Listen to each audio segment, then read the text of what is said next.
Sí, se ve que en física van mejor con el tema de la Un poquito, puntualidad. un poquito. Bien, vamos a retomar el concepto de hilo que habíamos empezado a ver la clase anterior. Vamos bien con los tiempos a pesar de todo. Habíamos empezado a hablar de hilos, procesos e hilos, si recuerdan, no sé si, bueno, han podido leer algo con toda esta época de parciales y de presentaciones, ¿sí? Por eso, bueno, está bueno recordar un poquito que existe el concepto en los sistemas operativos, la mayoría de ellos, de proceso como al cual se le asignan los recursos, y el concepto de hilo, que es la unidad de expedición o de planificación, es decir, es el que va a ejecutar las instrucciones. Entonces habíamos visto que se pueden ejecutar varios hilos por proceso, es decir, cuando se crea un proceso, se crea un hilo de ejecución.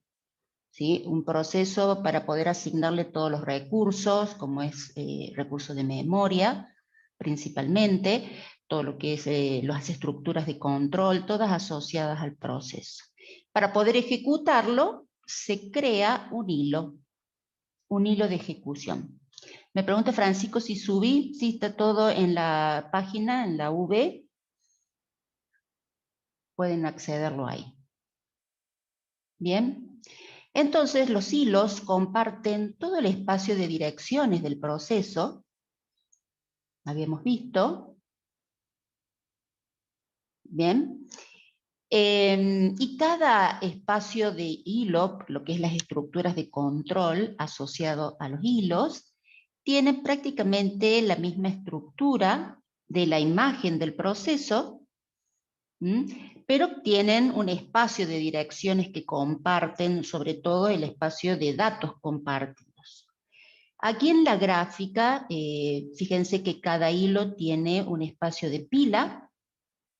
Esa pila puede corresponder a pila de proceso de usuario o pila del núcleo.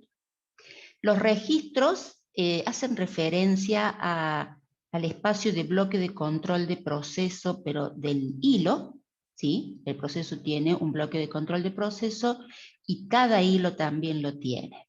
Bien. Dentro de lo que es la ejecución del proceso, los hilos se crean, se ejecutan y también mueren, ¿sí? Por más que el proceso no haya terminado, ¿sí? Todo depende de cómo los vaya creando el proceso. Los distintos sistemas operativos tienen distintas formas de manejar los hilos, ¿bien? De crearlos y de manejarlos. Por ejemplo, en Linux, lo que hace el sistema operativo es clonar el proceso y depende de cómo lo vaya a clonar, este hilo puede o no compartir los datos del proceso. ¿Sí? Generalmente sí, lo clona de manera tal que pueda compartir todos los datos y el espacio de direcciones del proceso. Pero todavía este sistema operativo no hace mucha diferencia entre lo que es un proceso hijo a un hilo. ¿Sí? Sí muestra, hay algunas opciones del comando top y del comando ps que los muestra como hilos y a veces los muestra como tareas. Pero Windows directamente entra de lleno en este concepto de hilos y permite manejar por cada proceso multihilos, o sea, varios hilos, y los diferencia bastante bien. Para este sistema operativo, los hilos son objetos, entonces el proceso tiene asociado un conjunto de objetos, los cuales pueden ser los hilos y pueden ser archivos o cualquier otro recurso que se le haya asignado al proceso. Lo maneja de esa manera. Fíjense aquí, si tenemos un sistema que tiene solamente, maneja monohilo, estos se ejecutan secuencialmente como si fueran procesos, ¿sí? Entonces tenemos un proceso que está haciendo uso del CPU y después debe esperar si pide una entrada-salida y cuando obtiene el recurso o los datos que pedía, continúa su ejecución. En un entorno multihilo, ¿sí?, se puede crear hilos que permitan separar todas estas tareas. Por ejemplo, destinar un hilo que se dedique a la ejecución o al uso del CPU y otro hilo que administre lo que es la entrada-salida. Yo administre, pero en realidad lo que hace es esperar que se le asigne los datos o los recursos que pide, ¿sí? Entonces, un hilo puede hacer un uso intensivo del CPU y el otro hilo, en forma paralela, puede estar accediendo a la entrada-salida o esperando datos que se solicitan. Y entonces, de esta manera, se disminuye el tiempo de ejecución de todo el proceso.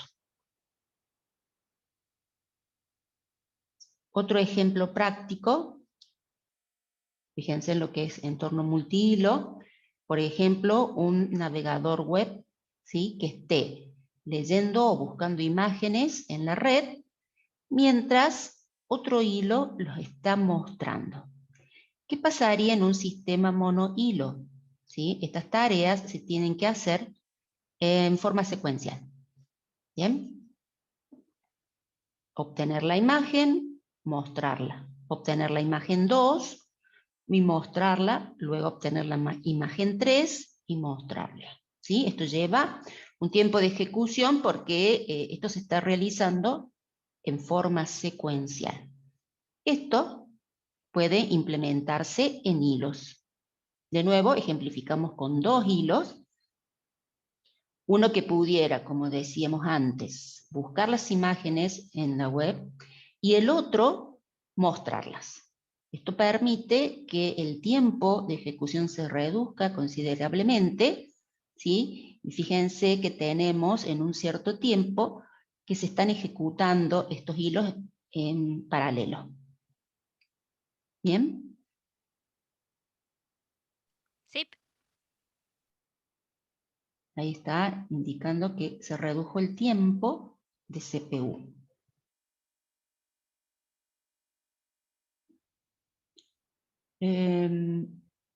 Sí, todavía estoy con el tema de la clase anterior, todavía no pasé, Francisco, a multiprocesamiento simétrico. Pero como lo vamos a ver hoy a ese tema también, lo subí. ¿Bien?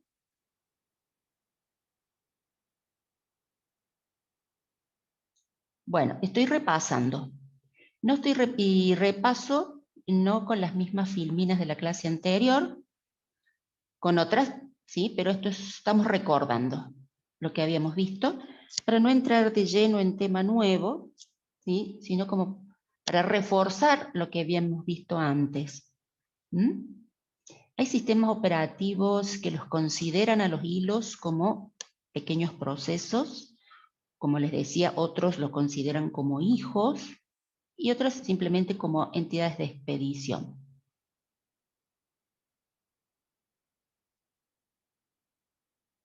En lo que es la forma más simple, los estados en los que pueden estar los hilos, habíamos hablado de los estados, son listo, ejecución o bloqueado, ¿sí? Pueden estar en alguno de estos 3 estados. Cuando un proceso que tiene asociado los hilos se suspende, recuerden, o está bloqueado, todo el proceso, los hilos no se ejecutan, ¿sí? Porque ese es un estado del proceso, el cual comparten los hilos, ¿sí? Ya sea que esté suspendido, o que esté bloqueado, o que esté dormido, ¿sí? Los hilos, por más que no estén en ese estado, no progresan en su ejecución, ¿sí? Los hilos progresan en los estados listo, ejecución y bloqueado. Para que los hilos puedan ejecutarse y transitar en esos 3 estados, el proceso tiene que estar en estado de ejecución. Entonces es ahí cuando los hilos se mueven, vamos a decir. Si no, no. Bien, estos son los estados de los hilos. esto ya lo habíamos visto. Hay 4 operaciones básicas para el cambio de estado de los hilos.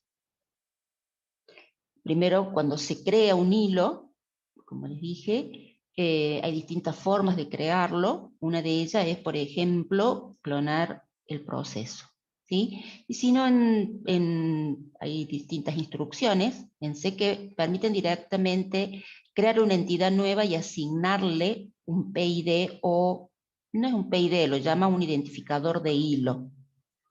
Linux lo llama, lo identifica en una columna que se llama LWP, que hace referencia a un proceso ligero, como lo llaman algunos sistemas operativos. ¿Bien? Puede estar bloqueado si necesita esperar un suceso o una entrada de datos o una asignación de un recurso o esperar que otro hilo se ejecute si hay un cierto tipo de sincronización. Entonces puede estar bloqueado. Se desbloquea cuando se lleva a cabo el evento, ¿sí? Entonces pasa a la cola de listos. Esas son las transiciones.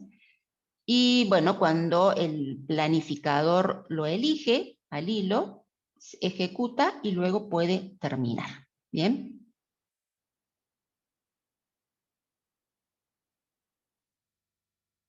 Bien.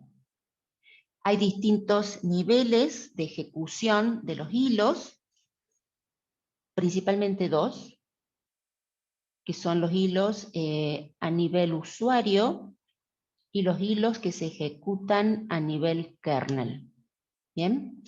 Estos 2 tipos pueden ser puros o algunos sistemas operativos como Solaris utilizan ambos, una mezcla de ambos. ¿Bien?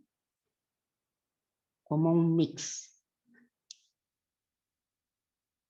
Les voy a compartir. Análogamente, profe, lo que habíamos visto antes, ¿no? Con procesos de usuario y procesos de kernel.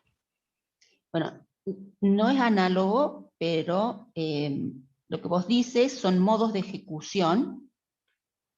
Claro. Pero sí, hay algo de relación. Los procesos a nivel usuario estos hilos pueden cambiar de un hilo a otro, cambiar el entorno, pero sin cambiar de modo. Así que sí, es correcto lo que has dicho. ¿Sí? Todo lo que es a nivel de kernel se ejecuta en modo kernel y los hilos a nivel de usuario se ejecutan, bueno, justamente a nivel de usuario. Esto es, como le decía, puro. ¿Sí? Los hilos a nivel de usuario se maneja por una biblioteca de hilos, que es una utilidad que se puede instalar, y entonces permite que se puedan programar las aplicaciones teniendo en cuenta el manejo de hilos. ¿Sí? La biblioteca es la que se encarga de la administración de los hilos, de crearlos, de planificarlos, de llevar a cabo el cambio de un hilo a otro, almacenar los contextos de cada hilo. Todo lo que haría el sistema operativo lo hace la biblioteca de hilos. Como es una utilidad, ¿sí? que acompaña a todas las aplicaciones que permiten la programación por medio de hilos, se puede utilizar en cualquier sistema operativo. Bien, se puede instalar los los lenguajes de programación que ustedes vayan a utilizar y la biblioteca del manejo de hilos. Bien, los hilos para el sistema operativo no existen, ¿sí? Esto es transparente, todo se maneja a nivel usuario. Y ahí dice, fíjense, el núcleo del sistema operativo no es consciente de la existencia de los hilos. Bien, ¿cuál es la ventaja de manejarlo de esta manera? Es que es mucho más rápido, más efectivo, desde el punto de vista de que no hay un gasto administrativo en cuanto al cambio de modo usuario a modo núcleo. No hay llamadas en lo que es la administración de los hilos, no hay llamadas al sistema, sino que se maneja por llamadas a procedimientos, es decir, procedimientos dentro de la misma biblioteca de hilos. Bien, entonces es mucho más rápido. ¿Qué pasa? Como el sistema operativo no es consciente de la existencia de los hilos, cuando un proceso se bloquea o un hilo se bloquea porque no puede continuar, el proceso se bloquea. Bien, esa es una de las desventajas. Porque para el sistema operativo es el proceso el que pide el recurso y es el proceso el que debe esperar, por lo tanto, todos los demás, los hilos, deberán estar bloqueados. Esa es la primera desventaja. La segunda es que, como existe solo un proceso para el sistema operativo, no puede aprovecharse la capacidad de multiprocesamiento que pueda tener ese sistema, si que tienen más de un microprocesador. ¿Sí? Es un solo proceso. Los hilos están en el espacio de usuario y el sistema operativo no los registra, no los administra, y por lo tanto todo se ejecuta como si hubiese un solo procesador. ¿Sí? Esa sería la desventaja. Bueno, levantó la mano Juan Pablo. Profe, todo esto que menciona es en un sistema operativo que no reconoce hilos, pero hoy en día sí poseen para reconocer hilos, ¿no? Sí, esto Bien, bien. sería en un sistema que maneja los hilos solo a nivel usuario. Es decir, vos tenés instalado una biblioteca de hilos y programás por hilo. ¿Sí? Ahora, Windows, ¿sí? Y Linux de alguna manera los reconocen, los crean y los administran. ¿Bien? A los hilos a Perfecto. nivel núcleo. ¿Estamos? ¿Quién permite ambas formas de trabajo? Por ejemplo, Solaris, ¿sí? Ese sistema operativo. Es decir, que Bien. permite asociar los hilos creados por una biblioteca de hilos, los asocia a procesos ligeros que permiten que estos se ejecuten a través de hilos a nivel núcleo. O sea que hace un mix con ambas formas de trabajo, ¿sí? Que es más complicado. Bien, como les decía, estas son las ventajas y desventajas. No se puede aprovechar las ventajas de lo que sería un multiprocesamiento. Bien. Bueno, ¿cómo manejamos la implementación a nivel núcleo? Que acá nos preguntaba Juan. Esto es también puro, ¿sí? El sistema operativo reconoce e implementa hilos, es decir, puede ejecutar los procesos de usuario o todas las aplicaciones como hilos. Incluso los servicios del sistema operativo mismo también se pueden ejecutar como hilos. Bien, esos hilos los reconoce, fíjense, desde el espacio de usuario y los ejecuta en el espacio de núcleo. Es decir, que puede tomar una aplicación que está programada para ser ejecutada con hilos, los puede identificar y crear hilos de ejecución. ¿Sí? Que son tramas en realidad de ejecución.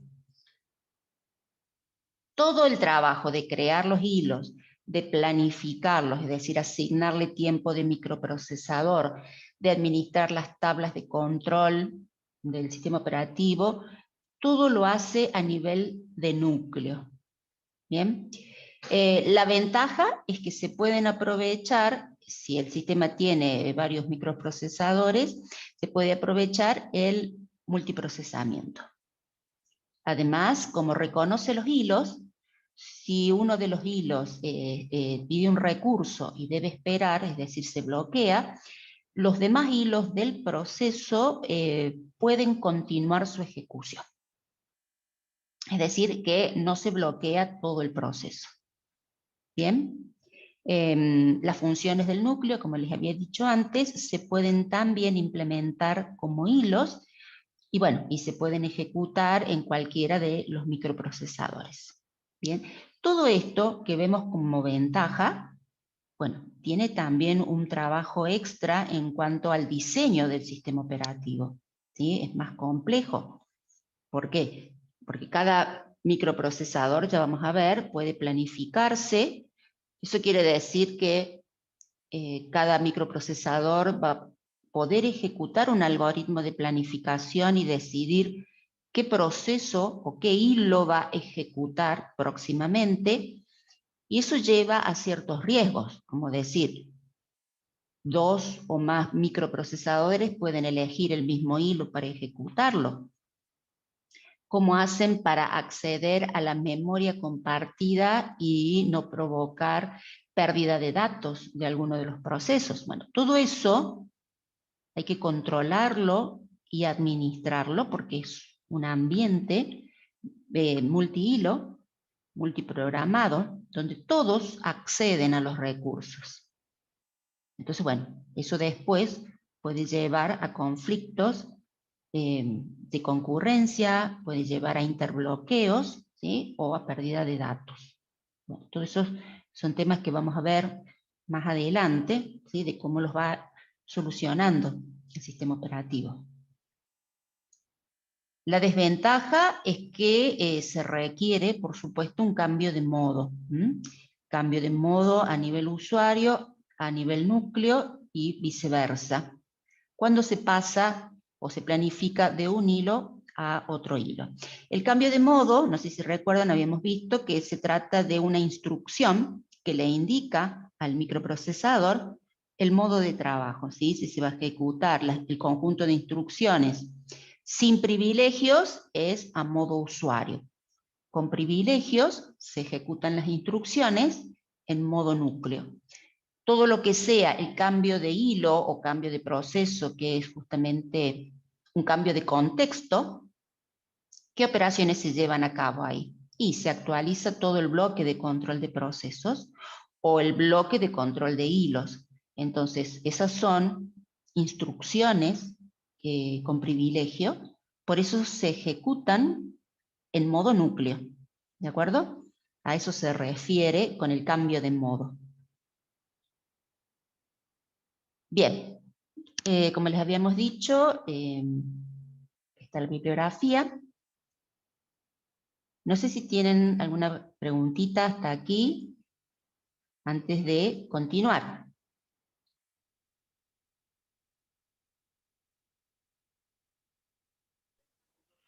No, profe, No, por ahora profe, no. todo bien. Bueno, les voy a compartir la siguiente pantalla.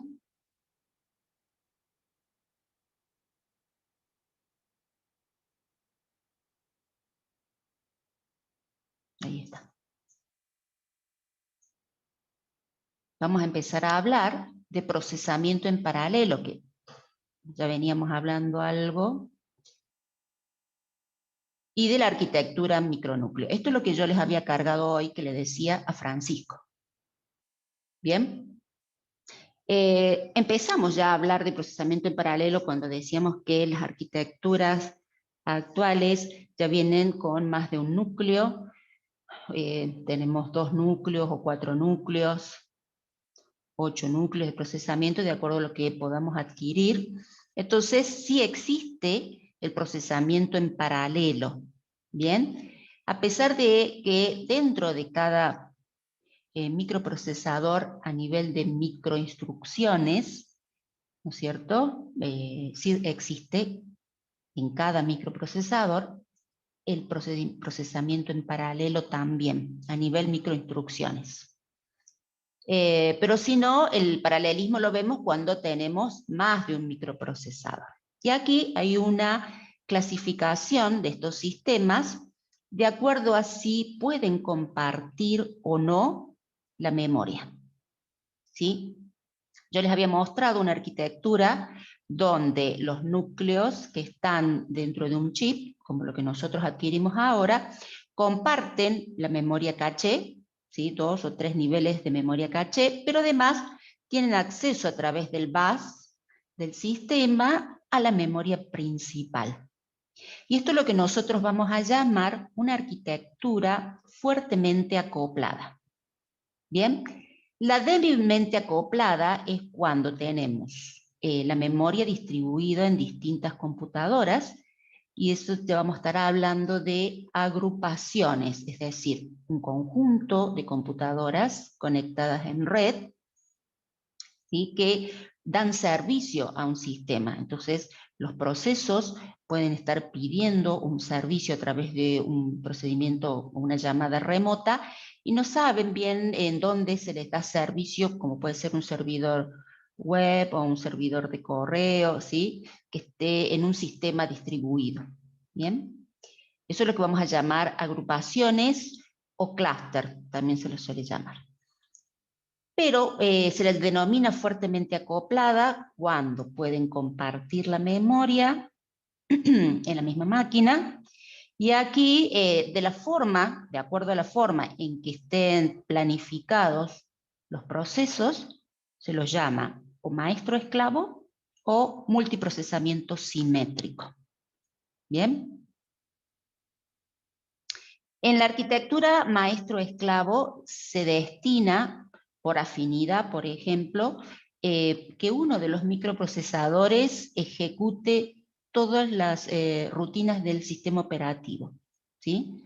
Los procesos del sistema operativo se ejecutan en el micro que vamos a llamar esclavo. Esto lo que hace es centralizar el control del sistema operativo. Y todo lo que es la asignación de memoria, creación, bueno, de procesos o de hilos, la planificación, la asignación de recursos, todo lo hace el sistema operativo desde un solo microprocesador, y los demás lo que hacen es ejecutar procesos de usuarios, ¿sí? Y todos, por supuesto, comparten la memoria y los controladores de entrada-salida. ¿Bien?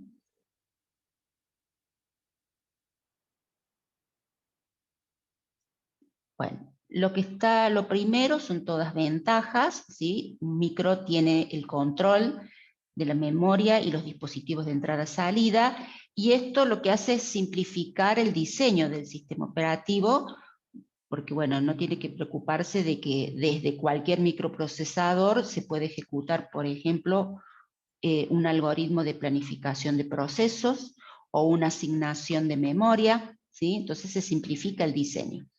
¿Cuál es la desventaja? Y bueno, que si falla el microprocesador, el maestro, lo que hace es que no se pueda seguir trabajando con ese sistema, hace que se caiga todo el sistema, hasta que se pueda, como se dice, asignar otro microprocesador para el sistema operativo. Eso se puede hacer por afinidad. Bien, si ustedes se fijan, no sé si lo habrán visto ya en la clase práctica, por ejemplo, en el administrador de tareas, hay una opción que dice afinidad del CPU y se puede asignar a cierto proceso que se ejecute en un microprocesador en particular. La otra desventaja es que el maestro, el CPU maestro, pueda ser un cuello de botella, es decir, todas las peticiones de servicio al sistema operativo se ejecutan en un solo micro, y bueno, puede ser que retrase toda la ejecución de los demás procesos de usuario. ¿Bien? Profe, Sí. perdón, ¿puede repetir lo de la afinidad? No me terminó de quedar claro. Hay una opción en el administrador de tareas y en el Process Explorer que se llama afinidad. Eso permite asignar un proceso. Ustedes, por ejemplo, seleccionan un proceso, botón derecho del mouse, y ahí dice, en la ventanita que se muestra, está la opción afinidad. Es decir, yo puedo asignar ese proceso para que se ejecute en un determinado microprocesador y no en los demás. Bien, esto es cuando ustedes quieren administrar por su cuenta la carga del sistema, que no sea simétrica, sino que directamente ustedes asignan cierto proceso a un determinado micro. Eso es afinidad. La afinidad la pueden asignar, dura lo que dura la ejecución del proceso, ¿no es cierto? Después tienen que asignarla nuevamente. Sé que hay formas por que se puede ya directamente que quede registrada esa asignación también, Cada vez que se ejecute un proceso, se va a ejecutar en un determinado microprocesador. La afinidad tiene sus ventajas y desventajas. La desventaja es justamente los cuellos de botella, ¿sí? Que por más que ustedes asignen un proceso a un determinado microprocesador, el sistema operativo también va a enviar a ese microprocesador otros procesos, ¿sí? Por más que ustedes hayan asignado o aplicado afinidad a un determinado proceso. No sé si se entiende. Entonces, bueno, tiene sus ventajas y desventajas dependiendo de cuál sea el ambiente de procesamiento, ¿sí? O qué tipo de procesos se esté ejecutando, etc. No sé si les quedó más claro. No sé si lo vieron en el práctico.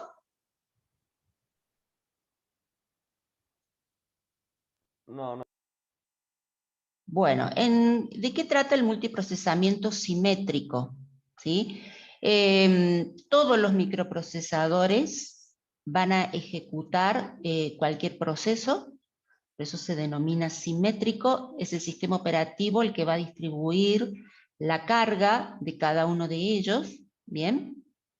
Recuerden que estos microprocesadores, la característica es que comparten memoria, por eso se denominan fuertemente acoplados.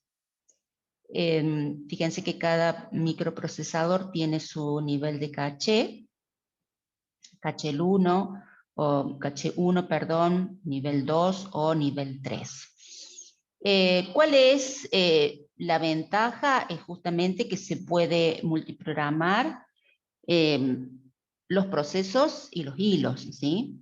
Se manejan los multihilos, incluso los del sistema operativo, lo puede ejecutar cualquiera de los microprocesadores. Ahora bien, esto deriva en varios problemas de diseño, principalmente al compartir la memoria, ¿sí? Cuando los procesos tienen, por ejemplo, los datos en la memoria caché, de los cuales solamente ellos acceden, y tienen que modificar estos datos, tienen que de alguna manera comunicarlo a los otros microprocesadores para que sepan que esos datos van a estar modificados, ¿sí? Además, tiene que haber un control de acceso a la memoria principal, porque todos los microprocesadores van a poder estar accediendo. Existen técnicas que permiten el acceso simultáneo a la memoria o a distintas porciones de memoria. Cuando tienen que acceder a la misma porción de memoria, una opción es utilizar cierres, es decir, se cierra el bus de acceso a la memoria para todos los procesadores, salvo para el que está por hacer la actualización de la memoria, ¿sí? Por ejemplo, si el procesador 1 va a acceder a la memoria para actualizarla, los demás microprocesadores no pueden acceder en ese instante de tiempo, ¿sí? Como una forma de protección. Después, en cuanto a la planificación, como les decía, cada microprocesador puede ejecutar el sistema operativo. Por lo tanto, va a ejecutar las rutinas de modo núcleo, como puede ser elegir un proceso para que se ejecute o elegir un hilo para que se ejecute. Entonces, se deberán implementar mecanismos que permitan o que eviten de que varios micros, 2 o más, elijan el mismo hilo para su ejecución. Bien, generalmente lo que se hace es, por ejemplo, Windows lo que hace es elegir un hilo para que se ejecute y elegir otro que lo deja en stand-by, que se dice, donde indica que ese hilo ya está predestinado, por ejemplo, para el procesador 1. Está esperando el micro 1. Después va a dejar otro hilo en stand-by para el micro 2 y así. Entonces, de esa manera se evita que más de un microprocesador pueda elegir el mismo hilo, ¿sí? para su ejecución. Y bueno, y después hay muchos otros aspectos de diseño que se deben tener en cuenta en este hecho de permitir que cualquier microprocesador pueda ejecutar el sistema operativo. ¿sí? Y el sistema operativo se ejecute como hilo también. Bien, todo esto están interconectados por medio del bus del sistema. ¿Cómo se comunican los hilos de una misma aplicación o entre aplicaciones? Se comunican a través de mensajes.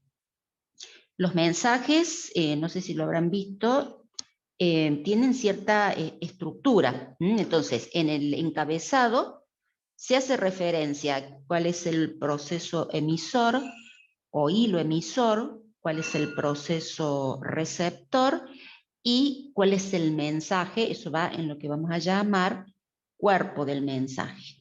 Bien, entonces hay distintos procesos, los demonios, por ejemplo, que son servidores, ¿no es cierto? Dan un servicio. Hay algunos de estos procesos que están destinados justamente al manejo de mensajes entre las aplicaciones o entre las aplicaciones y el núcleo. Entonces estos demonios despiertan cada cierto tiempo y van chequeando. ¿Sí? Estos mensajes pueden hacer referencia a pedidos de servicio al núcleo o pedidos de servicio a otra aplicación. Bien, entonces se pueden comunicar también entre microprocesadores a través de mensajes. Bien, entonces, ¿cuáles son los aspectos de diseño que se deben tener en cuenta en el multiprocesamiento simétrico? Todo lo referente a los procesos e hilos concurrentes. ¿Qué quiere decir esto? Los concurrentes son aquellos que comparten recursos y compiten por los recursos. ¿Sí? A eso los vamos a llamar procesos o hilos concurrentes, y el sistema operativo va a tener que administrar esta concurrencia. ¿Para qué? Para evitar interbloqueos, para evitar que los procesos pierdan sus datos y para garantizar que en algún momento puedan obtener el recurso que solicitan. Otro aspecto de diseño es la planificación. ¿A qué hago referencia con la planificación? Es un tema que todavía no hemos visto, lo vamos a ver después de concurrencia. El sistema operativo tiene que implementar políticas. Puede ser, por ejemplo, la más simple, FIFO. ¿Sí? ¿Cómo va a administrar la cola de procesos o la cola de hilos listos? El primero que llega es el primero en ser atendido por prioridad, o el que estuvo más tiempo, ¿sí? Bien, Francisco, o el que estuvo más tiempo esperando ser planificado. Bueno, eso es planificación. Como les decía, todos los procesadores pueden planificar hilos, todos pueden ejecutar el algoritmo de planificación del sistema operativo, entonces hay que garantizar que más de un procesador no ejecute el mismo hilo, ¿bien? O el mismo proceso. Temas de sincronización lo va a manejar a través, como les dije, de los mensajes y a través de la memoria compartida, que es una forma de sincronizar también los procesos. Y por supuesto, la gestión de la memoria. ¿Sí? Comparten memoria y primero la memoria tiene que estar actualizada y todos los otros procesos y los procesadores tienen que estar avisados. Estoy mostrando, sí, la filmina de multiprocesamiento simétrico, porque estoy hablando de multiprocesamiento simétrico.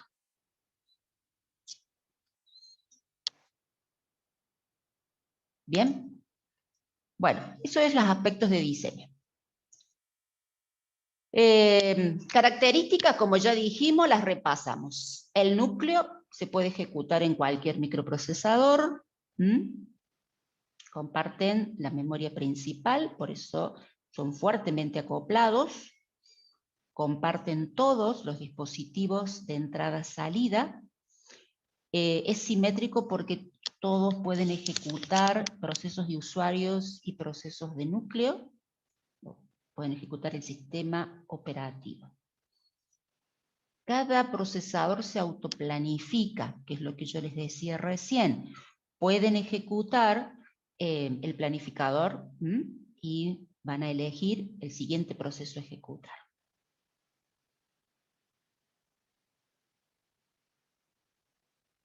¿Sí? El sistema está controlado por un sistema operativo integrado, ¿sí? Planifica todos los procesadores, y permite la interacción entre los procesadores y los programas.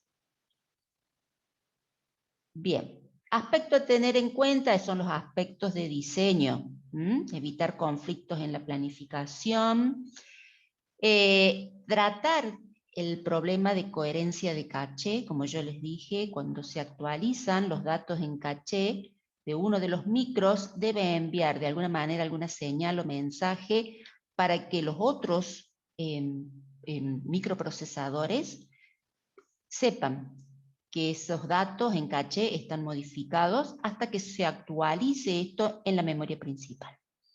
Bien, la sincronización habla justamente del acceso a la memoria compartida. Implementan técnicas que permiten acceder en forma simultánea a distintas porciones de la memoria, pero cuando hay que acceder a una misma porción de memoria o actualizar los datos de caché a memoria principal, una opción es, por ejemplo, cerrar el bus. Solo se le permite el acceso a memoria al microprocesador que va a realizar la actualización, ¿sí? Bajar todos los datos que están en caché, pasarlos a memoria principal. En ese instante de tiempo se cierra el bus para los demás microprocesadores para poder realizar esta operación sin preocupaciones o sin peligro de que se pisen datos. ¿Bien?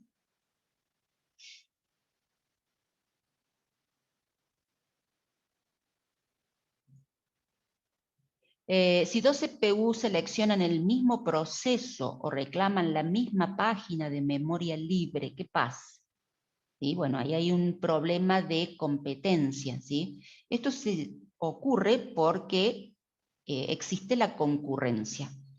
Cuando dos o más procesos acceden, ¿sí?, al mismo recurso, o sea, el sistema operativo le permite eso, es lo que no debe permitir el sistema operativo. Una solución a esto podría ser asociar un mutex. Un mutex es como una variable de bloqueo que administra el sistema operativo, ¿sí? Entonces, lo que hace es convertir a todo el sistema en una gran región crítica. Este es otro concepto, región crítica, ¿sí? La región crítica es un conjunto de instrucciones. ¿Y esas instrucciones qué hacen? Acceden al recurso compartido y lo modifican, como puede ser una variable, ¿sí? Entonces dice que todo el sistema es una gran región crítica. ¿Bien? Entonces, cuando una CPU desea ejecutar código del sistema operativo, debe adquirir primero el mutex, es decir, como una llave que le permite ejecutar esas rutinas del sistema operativo. Si el mutex está bloqueado, es decir, que está siendo utilizado por otro proceso, el proceso que se está ejecutando en un determinado CPU tiene que esperar. De esta forma, cualquier CPU puede ejecutar el sistema operativo, pero solo una CPU a la vez. Esta es una alternativa de solución. ¿Para qué? Porque nosotros dijimos que todos los microprocesadores pueden ejecutar el sistema operativo. Dijimos que cualquier microprocesador se autoplanifica, es decir, que puede ejecutar, por ejemplo, el planificador. Puede ejecutar, por ejemplo, el programa que le asigna memoria a un proceso. Bueno, y eso trae problemas de concurrencia. ¿Bien? Una alternativa, no quiere decir que todos los sistemas operativos lo resuelvan de esta manera, pero una alternativa es asociar un mutex o asociar una variable de cierre, que también se le suele llamar, como un permiso al CPU para que ejecute el sistema operativo. Sea el módulo que sea, ya sea de planificación, ya sea de asignación de memoria, de asignación de un dispositivo de entrada-salida, lo que sea. ¿sí? Entonces le da permiso a ese CPU ejecutar rutinas del sistema operativo si es que obtiene el mutex. Si no lo obtiene, tiene que esperar, ¿sí?, hasta que se le asigne el mutex. ¿Qué es el mutex? En realidad una variable, ¿sí? Una variable de cierres suele ser. Bien, es una forma de permitir que todos los CPU ejecuten rutinas del sistema operativo y es una forma de evitar conflictos, ¿m? En lo que es todo esta concurrencia, porque es un ambiente multiprogramado. Entonces, en lo que es la multiprogramación, aparece la concurrencia. Ventajas. La ejecución de los procesos o los hilos se realizan en paralelo. Todos los procesadores realizan las mismas funciones. Por lo tanto, cualquiera que falle de ellos, el sistema operativo lo único que hace es derivar la carga, ¿sí?, de ese microprocesador. Permite el crecimiento incremental porque podemos agregar al sistema más microprocesadores, ¿sí? Entonces esto se puede ir actualizando y lo que es aumentando la capacidad de procesamiento. Bien, esas son las dos ventajas principales. La otra forma de procesamiento en paralelo, habíamos dicho que a lo que llamábamos nosotros débilmente acoplado, porque no comparten la memoria, sino que es un conjunto de computadoras conectadas en red, a los cuales nosotros vamos a llamar agrupación o clúster. Por eso, algunos autores, cuando hablan de disco, habíamos hablado de disco cuando hablamos de particiones, inicialmente a un conjunto de sectores del disco se lo llamaba bloque, Windows lo llamaba clúster. Entonces ahora Windows también lo llama bloques al conjunto de sectores, que es la unidad mínima de asignación para un archivo, lo llama bloques. ¿Por qué? Porque la palabra clúster comenzó a usarla ahora para lo que es una agrupación, un conjunto de computadoras interconectadas como un nodo. ¿Sí? Trabajan juntas, aquí los procesos de usuario le piden servicio al sistema operativo y el servicio se puede resolver en cualquiera de las computadoras y esto es transparente al usuario. Todo esto se ve como un gran servidor o como una gran computadora única. Bien, están conectadas estas máquinas por una red de alta velocidad. Y vamos a decir esto nomás de agrupaciones o clúster porque es un tema que se va a tocar más adelante en las siguientes unidades, ¿sí? Entonces, ahora simplemente lo vamos a presentar. ¿Bien? Sobre todo para lo que es el procesamiento distribuido. ¿De acuerdo? Bien. Ejemplo, bueno, clúster de servidores. Bien, en cuanto a lo que es la arquitectura del procesamiento paralelo, todo eso es lo que vimos. Ahora vamos a hablar de la evolución en lo que es la arquitectura del sistema operativo. Dijimos que vamos a hablar de micronúcleo, que es lo que se está utilizando actualmente, cómo viene diseñado el sistema operativo actualmente. Inicialmente no tenía una estructura el sistema operativo y se lo llamaba núcleo monolítico, es decir, era todo un gran programa, un programa que iba llamando a subrutinas, iba saltando de una porción de programa a otro. ¿Por qué? Porque inicialmente cuando empezó a diseñarse el sistema operativo, se comenzaron por las subrutinas de entrada-salida, la comunicación con los periféricos, y esto después se fue agrandando hasta el punto tal que algunos sistemas operativos podían tener millones de líneas de código. Y cuando había que modificar, actualizar, ¿no es cierto?, reparar algún batch en lo que es en la ejecución del sistema operativo, se tornaba prácticamente imposible. Bien, Eso eran los núcleos monolíticos, un solo programa que se iba saltando de acuerdo a la rutina que se tuviera que ejecutar dentro del mismo programa. Una opción fue estructurar todo esto en capas.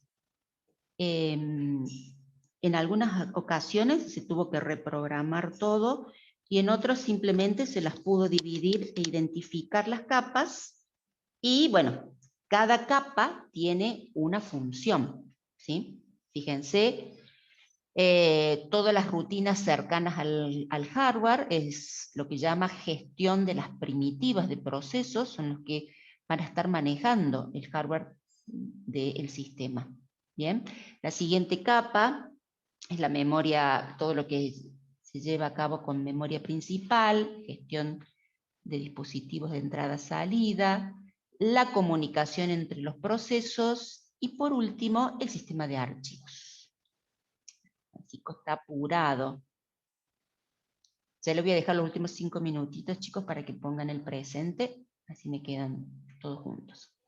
Bien, entonces, esto le dio mayor, ¿cómo les puedo decir? Permitió que se pudiera manejar mejor en cuanto a la programación y en cuanto a la actualización y administración del sistema. El tema es que se estructuró de esta manera y fíjense que cada capa tenía que comunicarse con la inmediatamente inferior y con la superior, no podía comunicarse con las otras.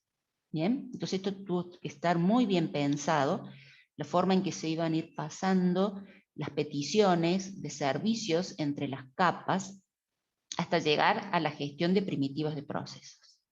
Además, cuando había que actualizarse una capa, si la actualización era importante, provocaba que tuviera que tocarse la capa superior y la inferior, es decir, influenciaba en las 3 capas. Bien, entonces este modelo se sostuvo por poco tiempo, mientras se reprogramaba todo esto. La corriente ahora es arquitectura micronúcleo, pero no todos están de acuerdo. Sin embargo, es lo que se implementa, ¿sí? Como óptimo. ¿Bien? ¿En qué consiste? En dejar, en vez de que el sistema operativo sea un monstruo de cantidad de líneas de código y todo esté, fíjense, en modo núcleo, muchos procesos se ejecutaban en modo núcleo, hacer todo lo inverso, ¿sí? Los procesos que se ejecuten en modo núcleo, que sean mínimos, esa es la política ahora, ¿sí? La llamamos micronúcleo, dejar las operaciones principales que se ejecuten en modo núcleo y todos los demás son módulos que se van a ejecutar en modo usuario. ¿Bien? Este concepto de módulo ya lo venía manejando Linux.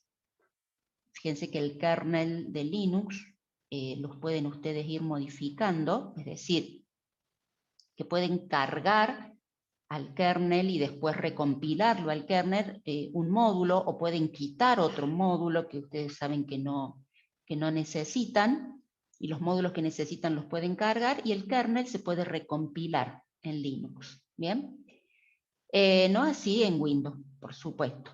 ¿Bien? Entonces, la idea es que gran parte del sistema operativo, fíjense acá tenemos las capas pero en forma horizontal, todo lo que es administración de memoria virtual, servidores de procesos, servidores de archivos, manejadores o drivers de los sistemas operativos, manejadores drivers de los dispositivos de entrada-salida. Todo esto se maneja como procesos servidores. Son servicios que brinda el sistema operativo, pero se ejecutan a modo usuario. ¿Bien? No todo esto está presente permanentemente en la memoria principal, o puede estar presente una parte, y cuando se necesita, se llama y se carga, ¿sí? Cuando se pide el servicio. ¿Qué es lo que está presente en memoria? El micronúcleo, ¿sí? Que son las instrucciones, los módulos, los mínimos. Hay dos tendencias. Una de ellas es dejar este micronúcleo lo más pequeño que se pueda, y se está demostrando de que el rendimiento es el mismo, ¿sí? De tener un micronúcleo no tan pequeño.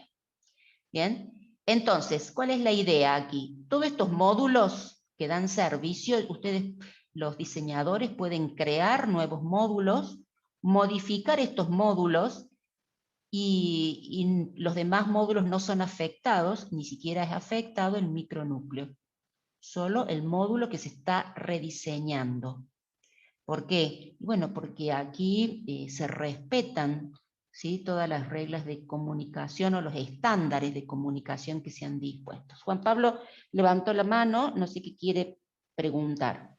Sí, profe, con respecto a esto también del modo usuario y modo núcleo, puede ser que yo también te entendido con esto de que un proceso necesita pasar a ejecutarse en modo núcleo, también por un tema de seguridad, de que eso lo tiene que hacer el sistema operativo para que no genere daños al sistema, por así decirlo. Exacto. Y al pasarlo al modo usuario, procesos como por ejemplo el de la memoria virtual o el del manejador de dispositivos, no le da como más riesgo de que un proceso pueda dañar algo del sistema.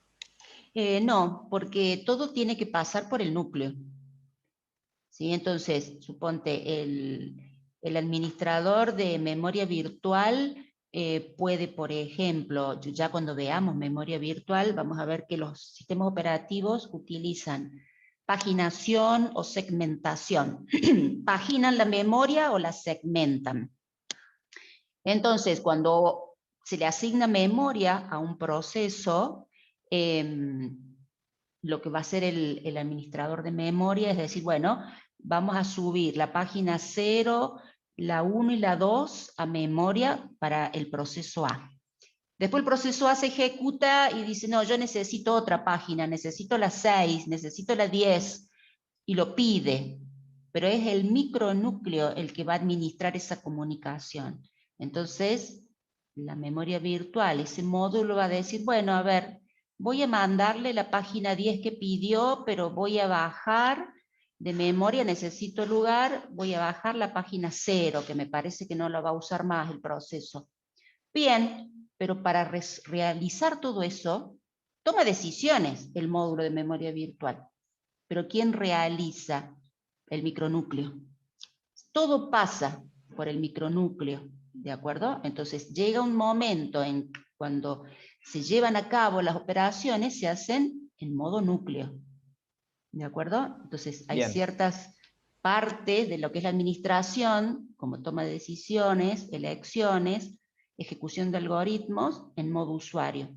Pero siempre termina llevando a cabo lo más crucial, el micronúcleo, porque no puede dejar de controlar el sistema operativo. ¿De acuerdo? Ahora se entiende. Gracias. Bien. Perfecto. Entonces, solo las funciones esenciales del núcleo del sistema operativo permanecen en lo que llamamos kernel o micronúcleo. Fíjense que son todas las cercanas al hardware. En lo que es manejo de memoria virtual interviene mucho el hardware del microprocesador. El microprocesador viene equipado a nivel de hardware, por supuesto, para poder manejar memoria virtual. Bien, entonces lo maneja el micronúcleo. Las aplicaciones y los servicios se construyen sobre el micronúcleo y se ejecutan en modo usuario. Bueno, como ya dijimos, muchos de los servicios pasaron a ejecutarse en modo usuario. Características: cada servidor, cada módulo se comunica con los demás servidores, es decir, todos ellos, memoria virtual, servidor de procesos, todos se comunican a través de mensajes, pero todos los mensajes no pasan directamente entre ellos, sino que los administra también el núcleo, ¿sí? Es el que permite la comunicación entre los servidores.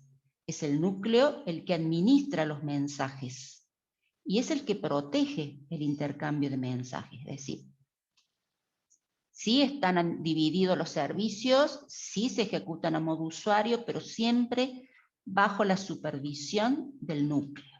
No se desentiende el núcleo de todo esto. Ventajas, justamente, habíamos dicho, que la flexibilidad al crecer, la flexibilidad que permite modificar los módulos sin que los demás se vean afectados. ¿Sí? Esas son las grandes ventajas que tiene esta arquitectura. La portabilidad está ahí por verse. Todo esto depende también mucho de la arquitectura de los CPU, por lo tanto tiene que estar diseñado para que pueda ser portable. Bien, y por supuesto la fiabilidad, eso está en crecimiento también. Funciones, la gestión, funciones, perdón, del micronúcleo. ¿Qué le queda al micronúcleo? La gestión de la memoria, pero a bajo nivel, como yo les decía, todo lo que es manejo de memoria virtual en cuanto a traducción de direcciones, de acceso a memoria, ya lo vamos a ver más adelante a este tema, se lleva a cabo en el microprocesador a nivel hardware. Todo esto lo controla el micronúcleo. La comunicación entre los procesos, entre los servicios, entre los módulos, se lleva a cabo a través de mensajes y todo pasa por el micronúcleo. Y por supuesto la gestión de interrupciones y la gestión de la entrada-salida también está a cargo de este micronúcleo. Las interrupciones son muy importantes porque es una forma que tienen también los dispositivos y los componentes dentro de una computadora para poder comunicarse entre ellos. Lo hacen también a través de las interrupciones. Entonces esto lo maneja también el micronúcleo. ¿Bien? ¿Estamos? Bueno, y esto simplemente lo deben tener ustedes en el práctico, los estados en los que puede estar un proceso en Linux. Pero esto ya lo tienen ustedes. ¿Bien? Bueno, hasta acá vamos a llegar hoy. Pueden poner